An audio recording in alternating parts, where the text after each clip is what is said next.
kick us off, let's talk about a success story. Let's talk about a feature that you thought long and hard about. Maybe it came to you in a vision, but ultimately you pitched it to your team and you had a lot of success with it.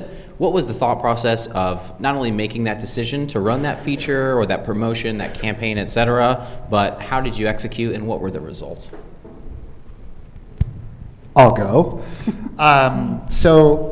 One of the interesting things about sort of real estate and sort of trying to find and purchase and buy a home is, unlike a lot of other apps and experiences that are kind of, popular now, there's not really a natural social aspect to it. When I think about growth, and especially organic growth, I'm always thinking about what are the viral nodes in your network or in your experience. And in real estate, it's not like you're going to be searching for a home with like your 50, BFFs from, Instagram.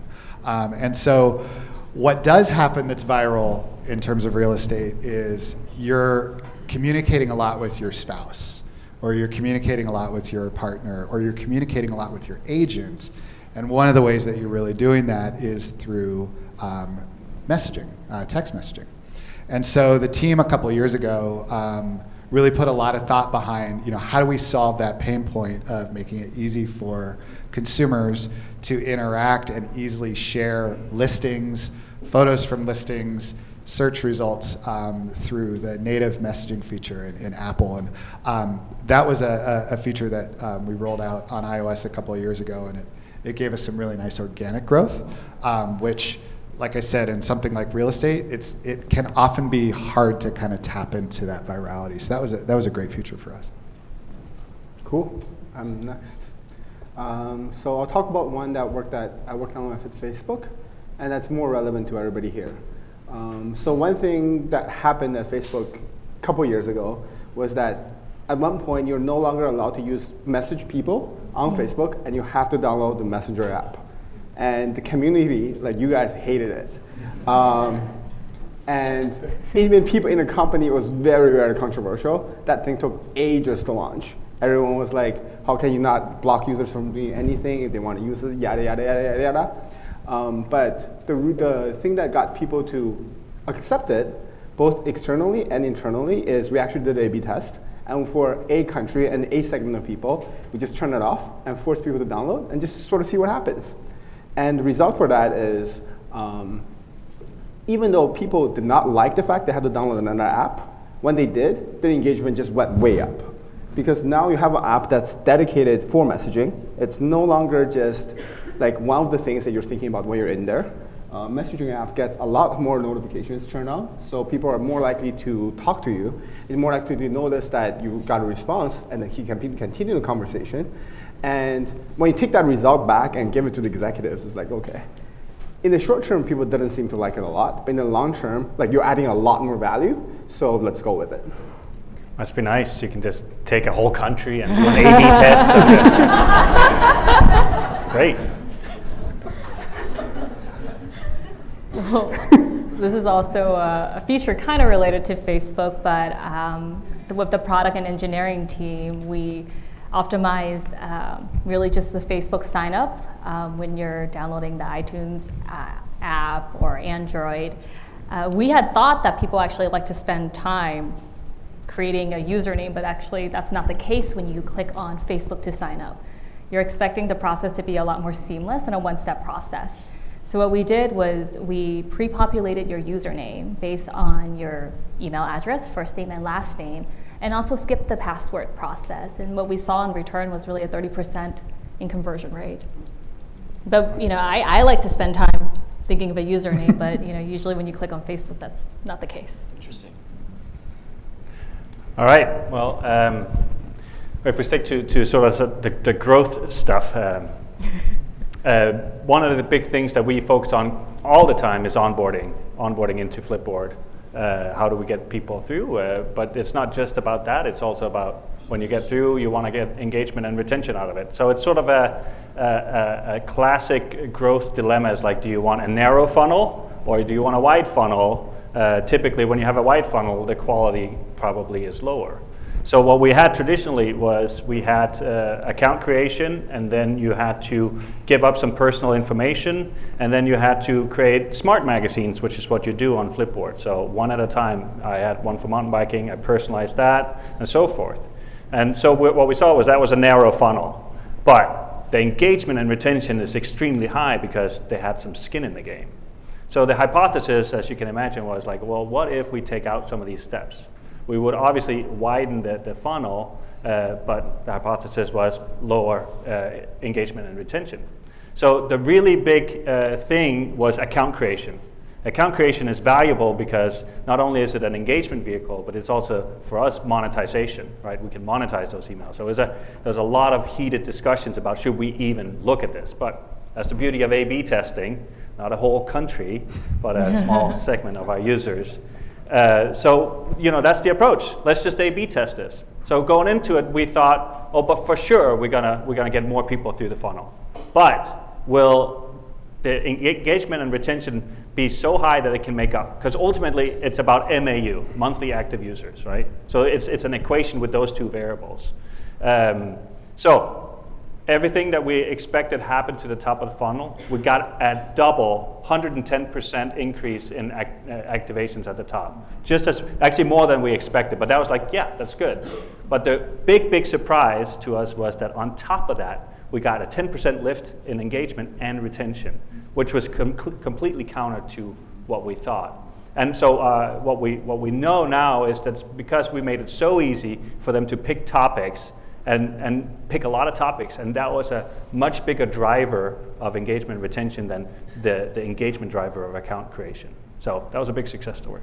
It's really interesting to see how many people sort of live on that teeter-totter of where you want to get more information during onboarding, but you don't want to necessarily create too much friction. And I think to a lot of users' surprise, right, as users of many apps here ourselves, you find that the simpler that process is, the further engaged you are with that app as time comes and as that A/B test has shown.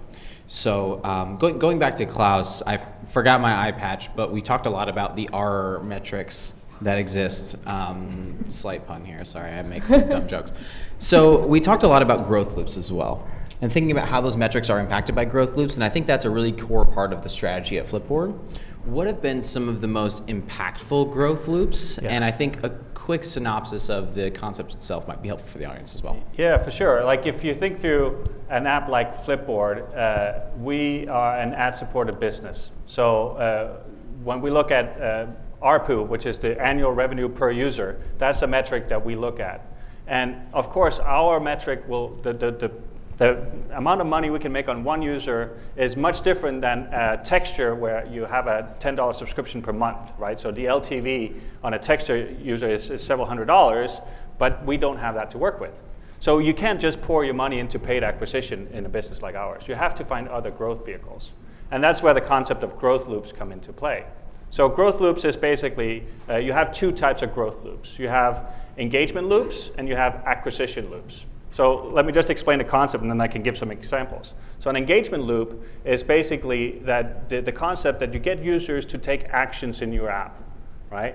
And because they take those actions, they get some sort of reward. And when they get that reward, you now have ways to encourage them to take the action again. So it becomes a virtuous loop: action, reward, trigger, action, reward, trigger. An acquisition loop is related to that. It's you get them to take an action, and now because of that action, you get them to invite other people or share with other people, or you can generate SEO juice out of their action, right? So an engagement loop turns into an acquisition loop. It's beautiful when it works. It's what all great platforms in the Valley have been built on.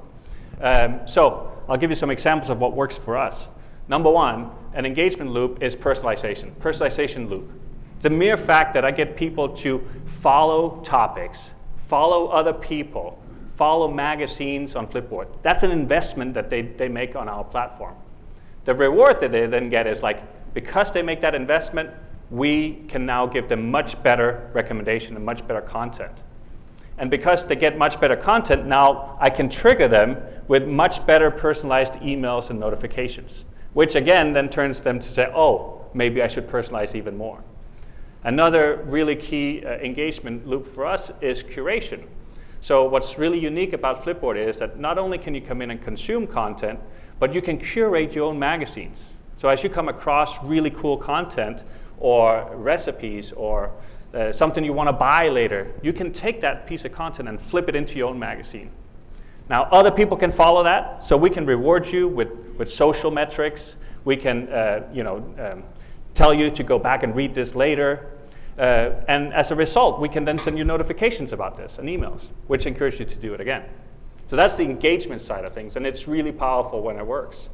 But how does that turn into acquisition? Well, if you curate a magazine and you're proud of it, you're probably going to share it with some people.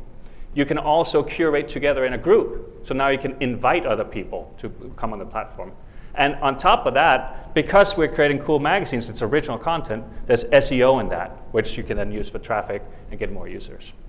That's sort of I think when it comes to the loops, one way I like to think about it is sort of like dead ends are the enemy of growth, right? So, really be an expert user of your product experience. And I mean, I know for our product team, I send screenshots every once in a while where it's like, I can't go anywhere after this. Like, what am I supposed to do next, right? So always be thinking about what's next. And whether it's an engagement loop or a loop that's going to cause some sort of virality and acquisition, always try to figure out, like, how can you get the user to sort of do the next thing? Think a step ahead of the user.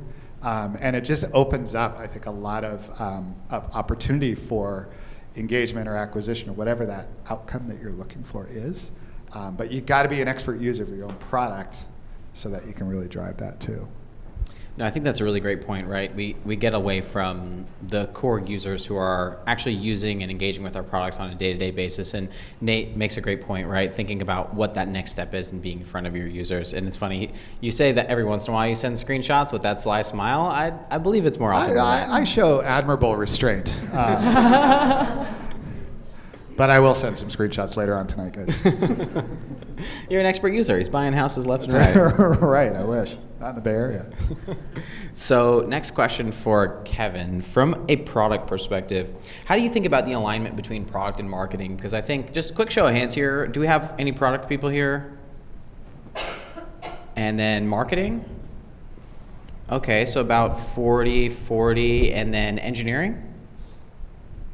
Okay, maybe making up the rest of the group, and then the miscellaneous folks. If you guys want to raise your hands, I'll raise my hand too. No, but so question for Kevin. How do you think about the alignment between product and marketing and engineering, and how do you organize that group at Wish and to ultimately come up with the best experience for the user? Yeah, so for context, when I started at Wish, I was on the marketing side. I was responsible for emails, acquisitions, retention, that sort of thing. And then 6 months ago, I became the product manager. I became the product side, where I started hammering the people on the email side and on the notification side and retention side. But in general, the biggest thing for us is making sure everybody's aligned and goes very, very clear. And the second thing, so what happens a lot of times is you have a marketing org that says, okay, our goal this quarter is X. And you have a product org that decides, or engineering org that decides, hey, our goal this quarter or this half is Y. And then when one X needs help from Y, Y is like, yeah, but that's not my focus, so I'll look at that next quarter. And a lot of times when this happens, the product org can't get things done, and the engineering org can't get the marketing org can't get things done either. So a lot of it is really making sure, at the executive level, everybody's aligned on the same things, and there's a clear goal for everybody. There's a clear communication and who's owning what, and then so we work towards the same thing. Do you feel like those goals are aligned under sort of North Star KPIs, or every team has a big KPI that you're all working towards together, or do those individual teams sort of have contributing factors to those? Right, so at the highest level, the top KPI for anybody in the organization is to make money. Right? So then what you would do is you make sure the product org and the marketing org work on things that do the same thing to make money. So if the goal for last quarter or last half was to grow, then you make sure the product org is focused on making sure the funnels, through a lot of A/B tests, convert as well as possible, making sure the deep links work and it's not broken, and that will be the high priority. And on the marketing org, instead of focusing on brand first, you focus on everything about acquiring users and working with product to test different funnels to sort of see which ones seamlessly take user to the end as fast as possible. Awesome. As efficient as possible. Yeah, thank you for elaborating. Kevin, just so everyone knows, is very financially motivated, and that's probably his biggest interest in showing up to work every day. So thank you for that. So next question for Michelle. Good to know. That. Pardon me? Anne as well. So next question for Michelle. I think, everyone knows that Poshmark has a huge web presence, right? And you have a lot of users that exist across web and in-app as well. How do you think about carefully and thoughtfully nudging those users to start to engage with the app more than the web itself? I think it kind of goes to that question where it's important for marketing and product to be in alignment, because prior to the product team and having alignment from a marketing perspective, I was so much after the users that I'm the person that would put a bunch of banners and exit banners on the mobile web, which is not the best experience. Was a driving user, it was, but the quality wasn't that great. So I think alignment there is very important. But for Poshmark, it's important for us, but we don't force the user to download the app. Mainly because we don't want to force them to take a different action than what they intended to do or an extra step. For example, if you are on Google Shopping and you're looking for a pair of Nike shoes and you landed on our listing page, Nike shoes, we don't want to block the content. We don't want to have a huge banner. We want you to make the purchase, and we want to make the process as seamless as possible. But we do give you the option to download the app. It's there, and we use the branch link button. If you deep link, you open the app, and you have the option to download the app. But again, we don't force them to, mainly because of the user experience. We are a marketplace, but if you want to sell, the only option is to download the app. But if your intent at that moment is to buy, we will respect that and let you make that transaction. Yeah, that targeting piece is more and more crucial, right? Like understanding user behavior and being able to show them whether it's a banner or a download the app interstitial or send them an email, just understanding, like into Klaus's point, personalizing that in a way that you can actually get someone to be incentivized to use the app, right? And it's not just sort of this like self-serving, like we no longer live in a world where marketing is extremely self-serving and has to be user-centric, and having that targeting and that personalization is going to be super key. So next question for Nate. It's pretty widely known that Realtor.com engages in a lot of testing. Yeah, And- it's widely known. Oh yeah, reported. Did everybody know that? Reported far and wide, from Westeros to Essos. Indeed. Sorry, I'm a huge nerd. The Night King is. So, are there any experiments that you're running currently or that you run recently, and how do you think about sort of that culture of A/B testing within Realtor and sure. monitoring it? Yeah, I mean, I actually think that kind of relates back to the sort of question between marketing and product, Sure. right? Like the way I kind of think about it now is kind of the best product managers have a marketing sensibility. The best marketing managers have a product sensibility too, right? Because the line is really blurred as we think about these platforms and all of the capabilities that are there. So if we think about A/B testing, that sort of, is marketing does it and product does it too. And so we do it across the board. Obviously, some platforms are, at least on the client side, in terms of app development, are easier to test on. So we find that we may test features on Android first and then sort of port those to iOS. So a couple of features that we have right now that are kind of interesting. We have an updates feature on the Android side, which is almost more of like a feed view of what's happening in the homes and neighborhoods that you're interested in. So as opposed to what has really kind of been previously a pretty monolithic like search, get result, experience. So there definitely will be engagement upside in that one, and potentially also some virality there as well. Over on the marketing side, I mean, we were talking earlier, you asked me, where do you guys do marketing? It's sort of like wherever, and so we're always, testing new platforms there as well. And we try to kind of take our learnings, again, from one platform and go to another. So a great example there is the App Store optimization stuff that we try to do. And so we'll find that we test screenshots, we test video formats, we test keywords, and we find that we do that on the Google Play side first, And then we try to port those over on the iOS side. You get a theme there, test on Google, and then port to Apple. So those are some of the things that we try to do on both sides of it. Yeah, it sounds like there's just a lot going on there, and the ability to understand and measure those tests, right, is going to be super important. Just out of curiosity, who here is an Android user? Anybody? And then iOS? Windows? The Windows people are mad at me for asking that. And Nate also just said that the Android users are significantly tougher, so if you raise your hand first, you are much more susceptible to being marketed to and tested on. So I think that's a good thing. I would actually take that as a compliment. As an iOS user, I feel a bit slighted, not gonna lie to you. But it actually is a great segue to my next question, which is my personal favorite. So let's talk about, I don't have any ominous trumpet music, but a terrible failure. Let's talk about a time when you had a vision for a feature and you pitched it to your team, and much like the success feature, you felt that this was the one. And unfortunately, it didn't pan out that way. I would love to understand what the thought process was, what the feature was, sort of how the execution happened, and then what did you learn from it? Wow. I've never failed in my life. I was about to say. Never. Yeah, it's amazing how that works. How do you ultimately fail, right? You have to entirely give up, though. I think, I mean, She makes a great point. in general, I mean, I think it's truly like if you're not, I know it's sort of cliche, but like if you're not failing, you're not really trying and you're not really pushing the envelope.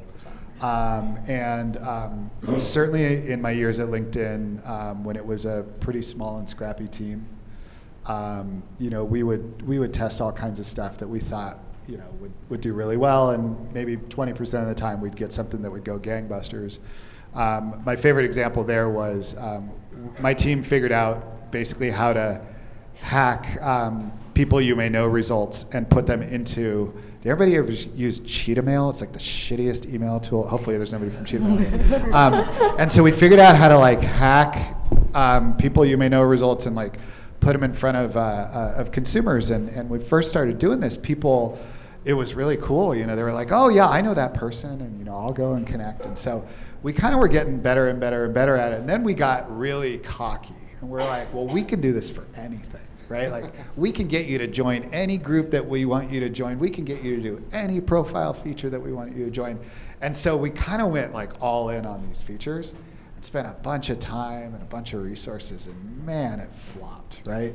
And it just, I think the key learning on that one was we didn't follow what got us there in the first place, which was test and iterate, test and iterate, test and iterate. It was like we thought we knew better, and we thought we were so good at it. And so we retracted and went back to test and iterate, test and iterate, test and iterate, and got better at it again. So, you sort of got to remember what got you there.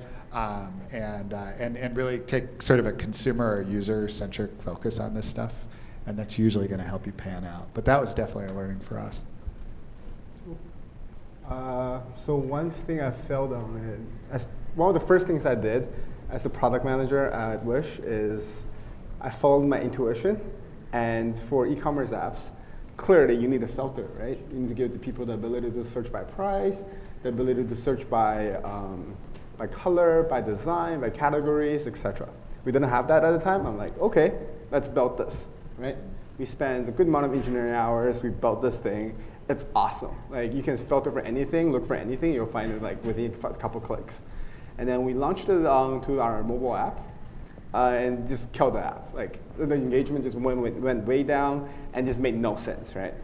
What we learned from that was just two things. One is, as a very recommendation-based company, we kind of have a better idea what you want to see more than you think you want to see.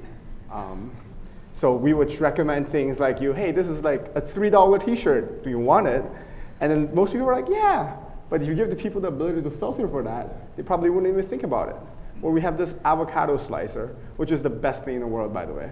It's like, it's beautiful. It's $1 including shipping. You get it in China in like 3 weeks. But you can cut avocado open. You can take out the peel. You can do this little. Everybody needs one of these. Yeah, everybody, you should look it up. Invention.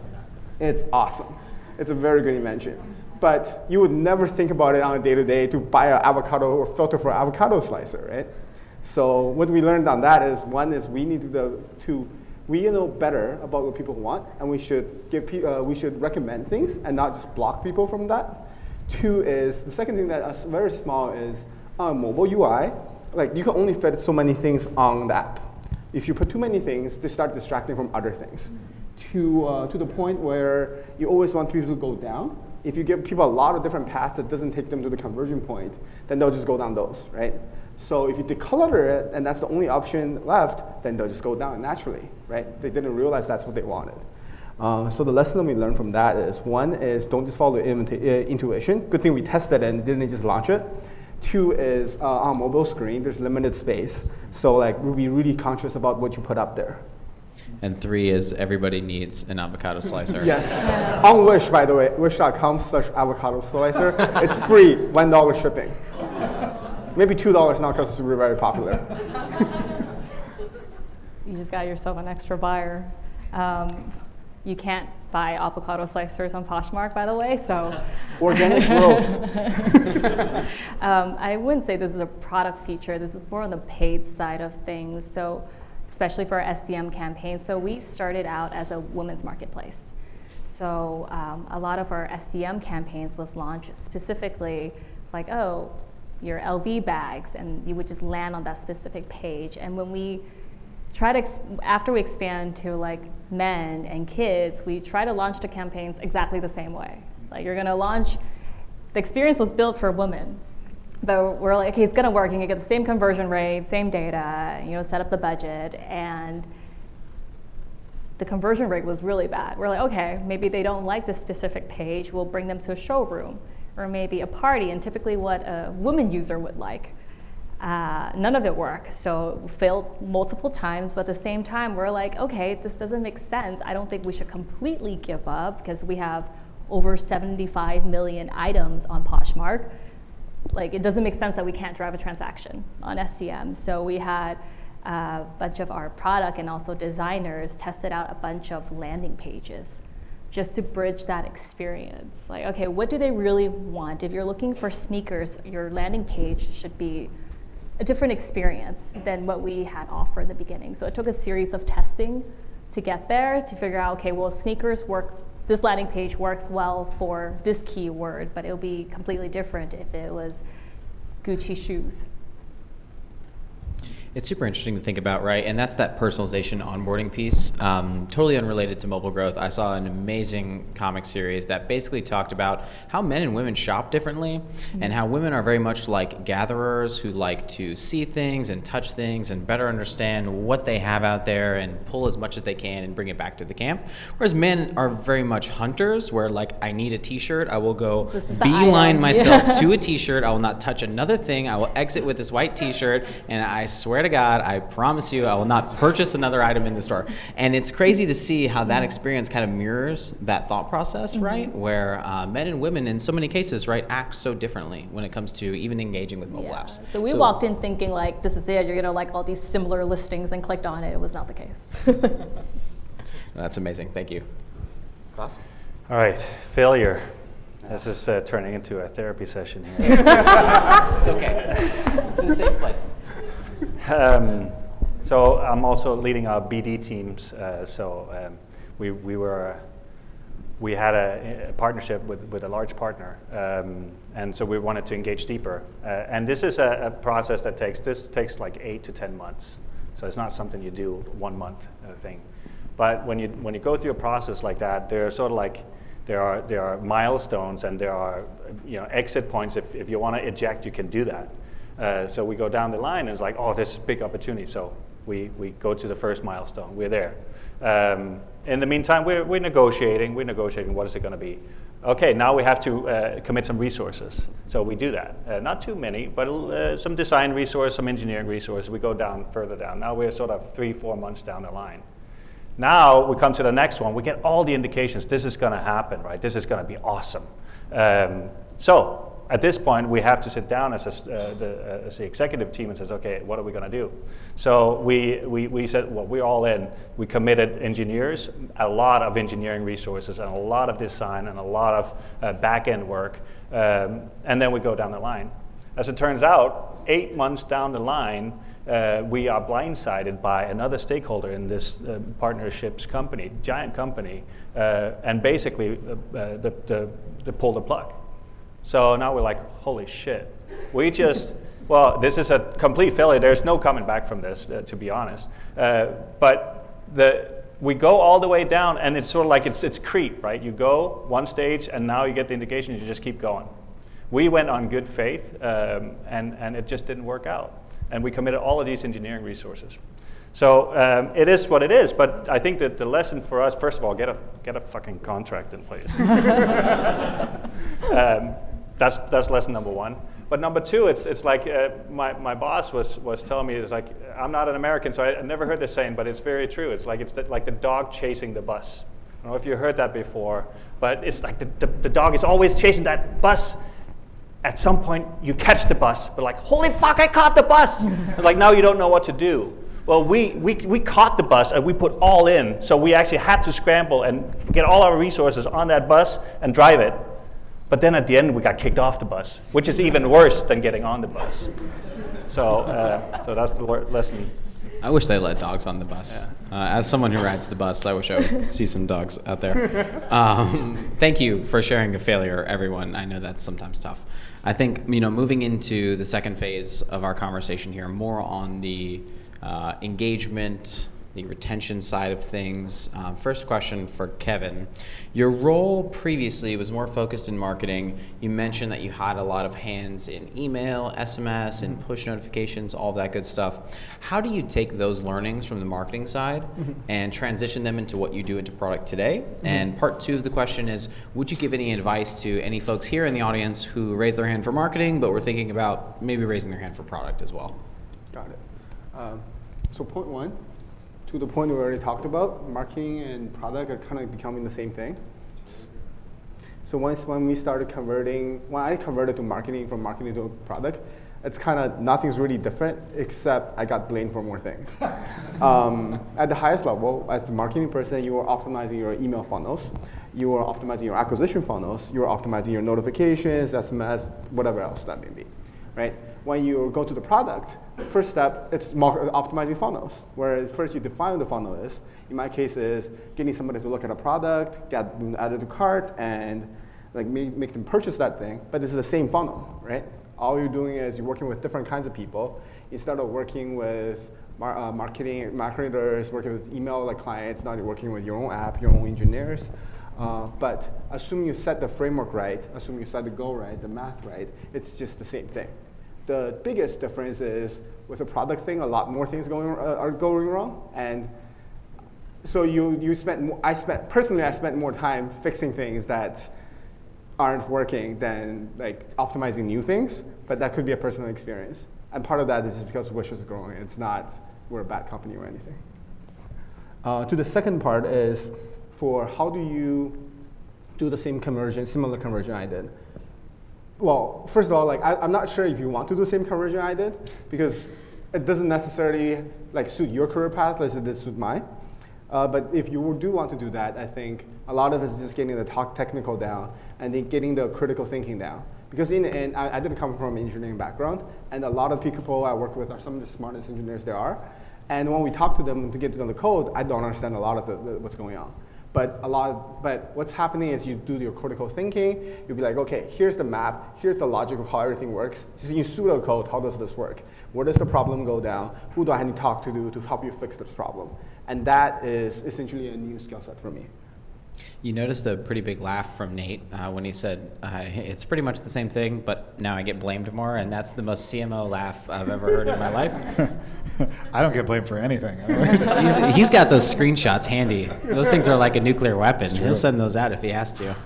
It is interesting. I've, having done, done both product management and marketing. I mean, there is a ton of overlap, right? And I think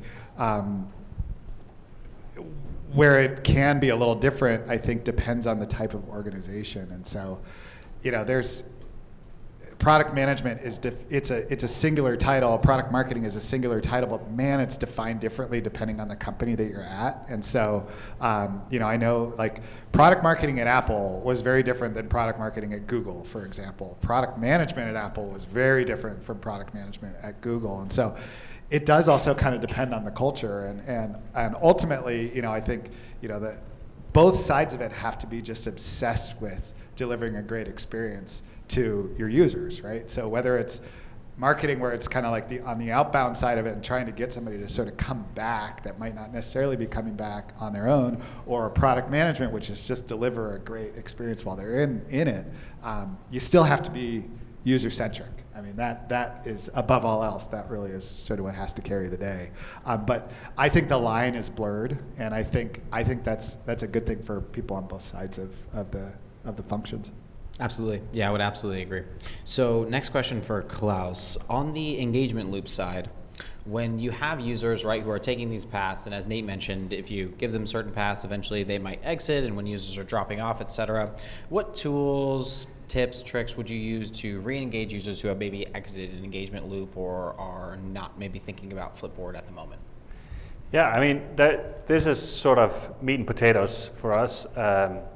It's what you would expect. It's emails and notifications.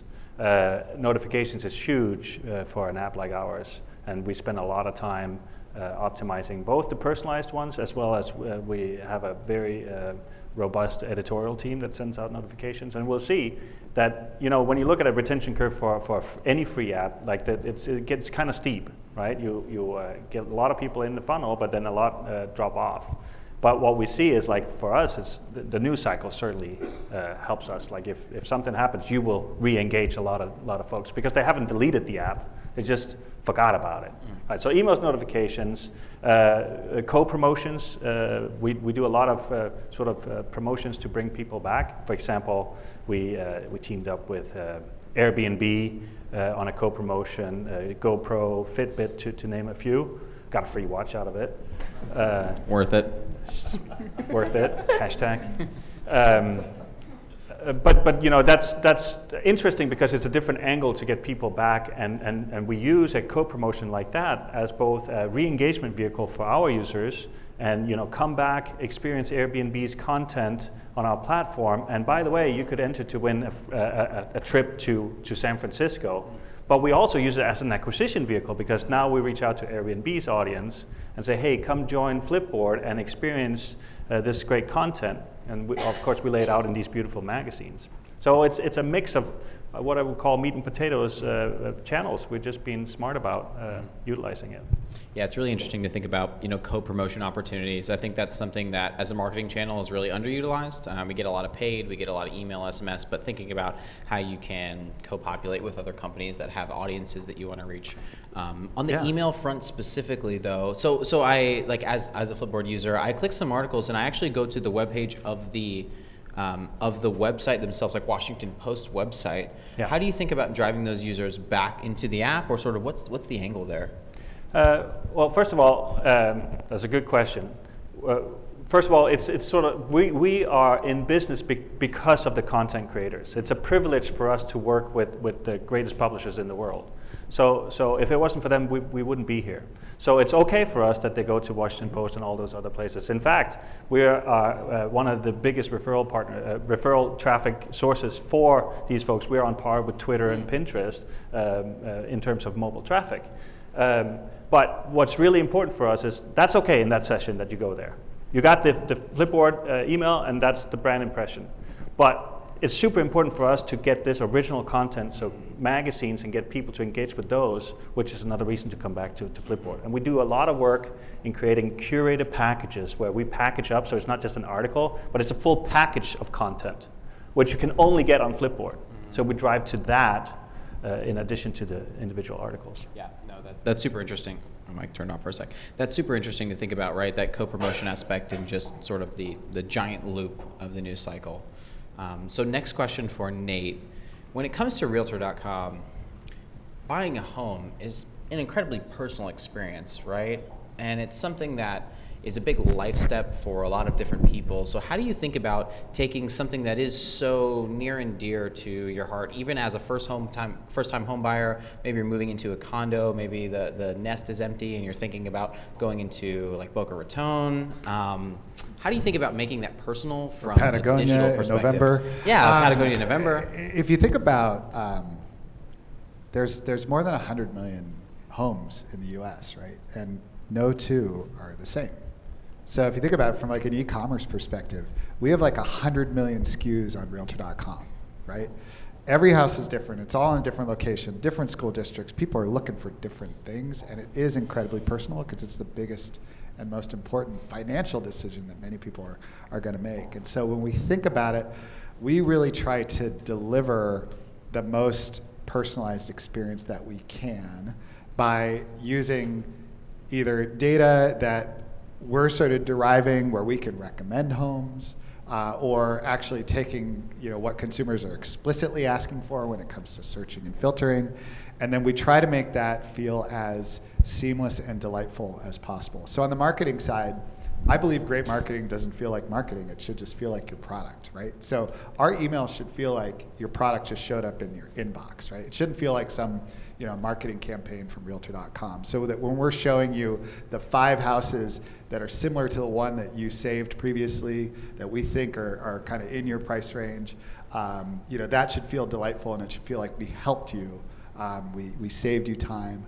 Similarly, over on the notifications front, like we take that stuff very seriously. We don't want to just send out notifications that are like, hey, Nate, open the app, right? We want to send information about the fact that the home you most recently saved was viewed 55 times in the last week. And you know what? That's 30 times more than the average number of times that home was viewed. So you better get there, otherwise you're going to miss out. And so we try to really bring what's great about our product, which is the fact that everything is unique, and really put that in front of consumers wherever they are, whenever they want it, so that the whole experience feels personal.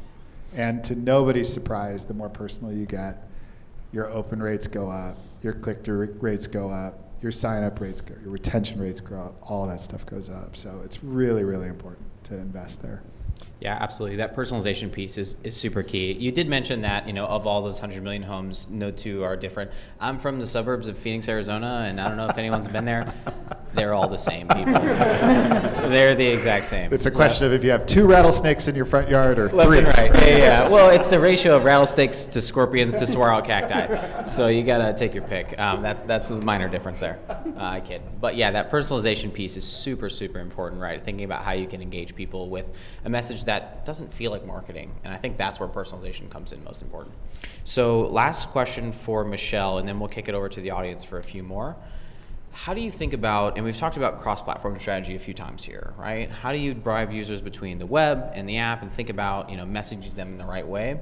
The question is, how do you ultimately think that you want to drive users between those two experiences, right? And give them a message at the right time? Because I know that personalization, that context piece is super important for Poshmark as well. Yeah, so in agreement, personalization is key. And when we really think about our marketing strategy, we always ask ourselves, like, where, why, and what? It's like simple, right? But where it's really, is it Google? Is it Facebook? Is it TV? And why? Okay, are you trying to drive a transaction? Is it a user? And on our case, is it a buyer or a seller? And most importantly, what is it that you're going to show them? What message? What creative?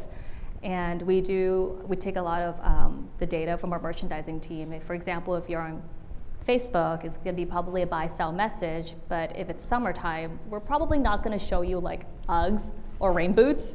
We're going to try to get you to buy sandals, right? And it's going to be more of a buy-sell message. And if you are Google, we want to be there too. And SEO, when you're searching, is also going to be more of a transaction buy message. But if you're watching TV and you're not really like browsing mode, we're going to give you more of a buy-sell message. Yeah, so I think in general, we want to give messaging that's consistent, so the user know exactly what Poshmark is. We believe that with the right messaging and experience, in turn, it will kind of drive user loyalty and also credibility. metric that we can share is over 80% of our daily buyers are actually all repeat buyers. Yeah, that's really amazing. Can I share a fun one after I heard Sure, the UGG please do. segment? Oh, he's gonna talk here. Genevieve's over here. This is one of my favorite examples of a campaign that Genevieve ran. Thinking about winter and summer photos. So a couple of years ago, we were thinking, okay, like if we can test creative that's going to be really relevant, and so, for people who are looking for homes in Florida during the winter, it's going to be, sunny homes, and it's going to look warm and everything. And then we're like, but if they're looking for homes in like Wisconsin, like we should probably show like snow on the ground in front of them because it's really, geographically relevant. And surprise, surprise, doesn't matter where you are, people really want to see sunshine. But that was one of those things where, when it comes to personalization, like, you do kind of need to follow the data, right? And we learned quickly, right? And, our campaigns we now just do big, beautiful, sunny photos of homes. All year round. All year round. It's always sunny on Realtor.com. They're relevant at least some of the time, right? It snows only some of the time in Wisconsin. So do we have any questions from the audience? Anybody? Yeah, absolutely. We have time for a few. One of the things that Jake had mentioned earlier was the A/B testing, and you all spoke to using A/B testing and experimentation as a culture. I'm curious if any of you have used any AI, machine learning, or specifically reinforcement learning on your teams, and if yes, what is your thoughts on buy versus build? Well, I don't know too much about it, but we do a lot of that actually. We have a team in Vancouver that's our recommendation team, and so it's a full team, and not only do they do A/B testing all day long, but there's a lot of AI going into all of the recommendations that they do on.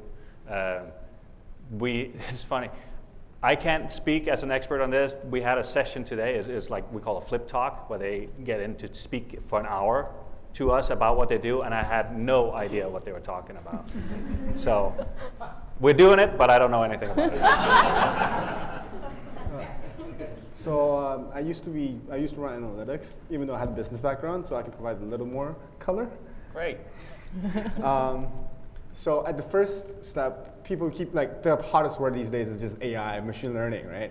And if you're a machine learning engineer, you're like the hottest thing in this Bay Area. But if you look at most companies and most models today, like a couple of simple business rules will probably get you like 80% of the there. And versus instead of investing in a tool, investing in engineering and figuring out how the data is clean and doing all of that and coming up with a model, for most startups, if you just start with a business rule and just like, hey, if you're male, see this. If you're female, seeing that, you can probably get a gauge at does this matter or not, right?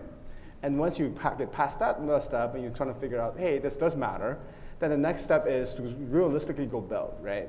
To license from somebody. And there's very, very cheap tools out there for this now. There's a lot of data sets, there's a lot of models. In most cases, they can get like 90% of what you want. They don't do it very well, but because they're building this one thing, one framework, and it's going to hopefully work for like 20 different companies, even though they pretend it's only working for you. But if you really want to do machine learning, and if you want to do it either for really, really personalized information, or you want to do it at really high volume, then it does make sense to build your own models. But at that point, the investment is very, very, very heavy, and it is not an easy decision to make. Introduction maybe coming from Klaus, and then some information coming from Kevin. MarTech space is very crowded. MarTech space is very crowded, and I was wondering, how do you actually choose your MarTech stack? That's a great question. Obviously we use Branch for everything. No, I'm kidding. I think you have to kind of figure out what your philosophy sort of should be. I mean, you could either go with like a best of breed approach, or you could go with sort of like a one-stop shop approach where you've got a full stack, like an Adobe solution, for example.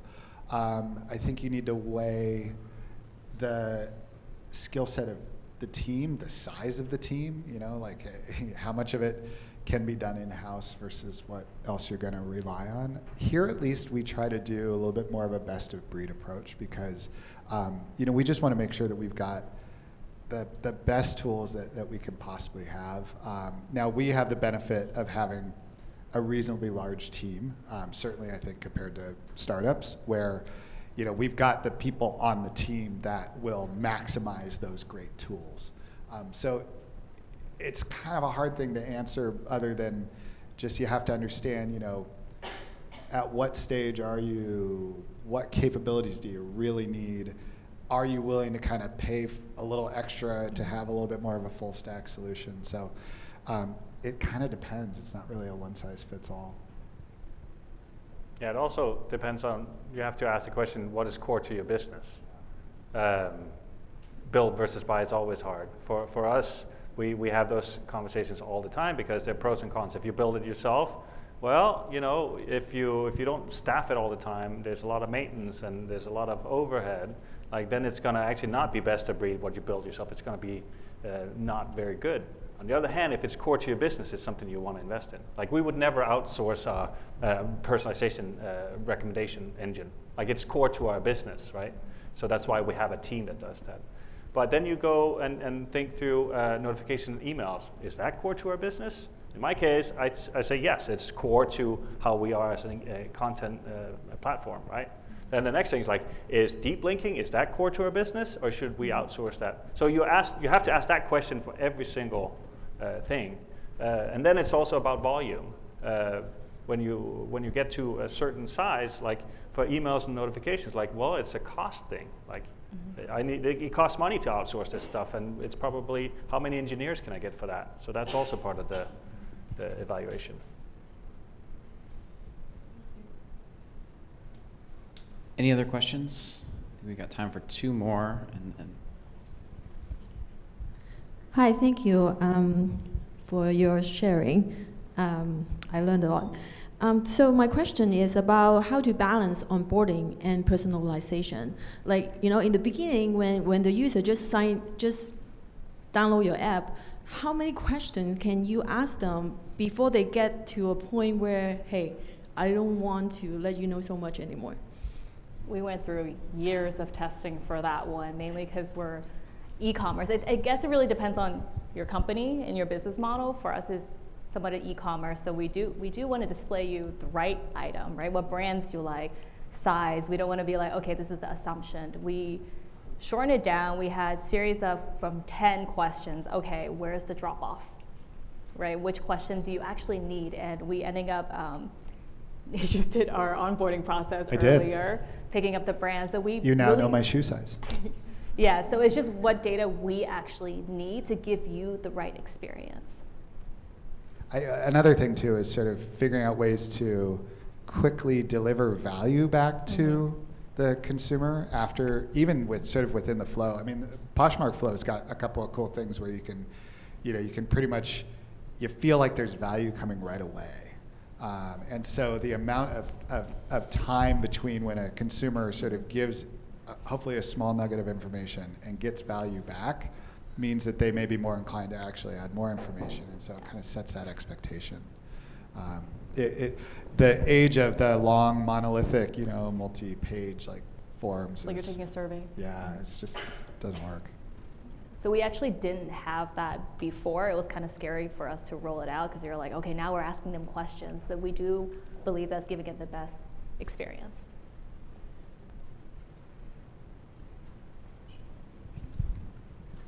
Hi, my name is Yulia, and I have a very good problem. I've always been working with products that are very successful organically. They grow hugely, or in some other cases, they're very mature. So there is very little I can do on the paid media side, and I run paid media programs. How would you approach such a good problem? How would you add value? Let's switch problems for you. I'm sorry, what's the problem? Just too many organic users. How do I make impact in my role? I mean, I guess there are probably parts of the product that, like maybe there's a retention challenge, or maybe there's sometimes I feel like marketers get stuck, especially in the startup world, and like it's all about acquisition, and like for some products, and it sounds like you've been fortunate to work on many of these, acquisition is not the issue, but maybe retention, engagement, maybe trying to get a consumer to discover a feature or do something that they weren't necessarily going to do on their own. Maybe that's actually the challenge. And there are ways you can do that through paid with things like retargeting and some other tactics like that. So I think it kind of comes back to, okay, product managers, sounds like you guys have this organic growth thing figured out. Like, what other metrics are you trying to drive that may even lead to more organic growth, or may even lead to further monetization, and see if there are paid tactics that you can lay against that. Like, kind of get out of the growth mindset, maybe. For companies like that. But man, that's a good spot to be. Don't complain too much.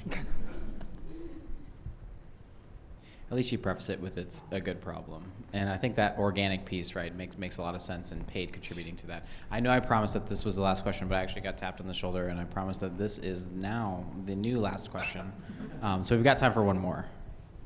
Thank you so much. This will be the last question. Yeah, my question is, like, all the platforms here are actually not only a platform, a product, but it also carry a lot of content. It's not only the article or some products, and also the housing.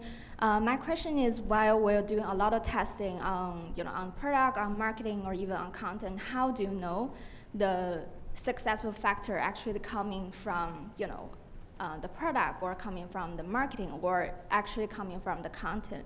So like, how do you recognize which actually leads to the growth, leads to the success? Thank you.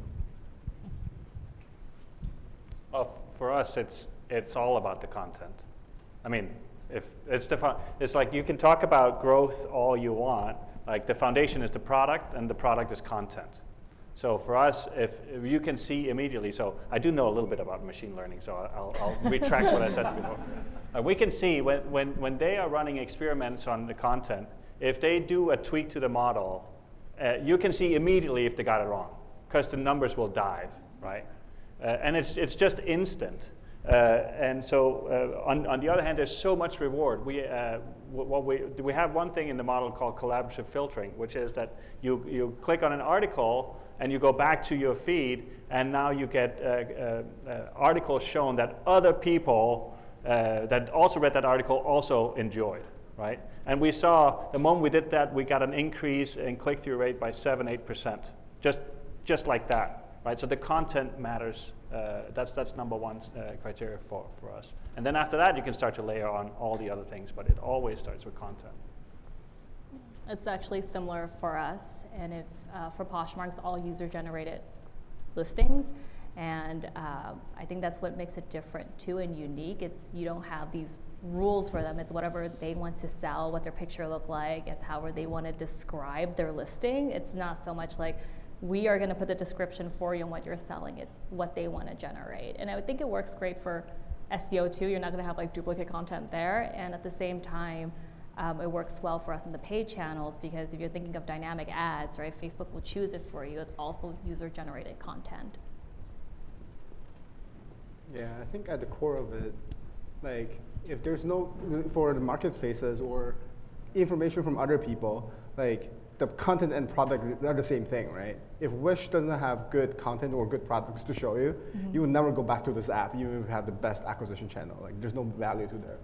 And I think that's the core, right? Before you even think about growth, think about marketing, like, do you add value to the user, right? And if it does, and people keep coming back, you're happy, they're happy, and then you start thinking about marketing. And then it's a matter of figuring out what channel actually works. Amazing. Well, before we say goodnight, thank you so much to Realtor.com for hosting us. Thank you so much to Grow.co, to MoEngage, to our awesome panelists. Huge round of applause. Woo!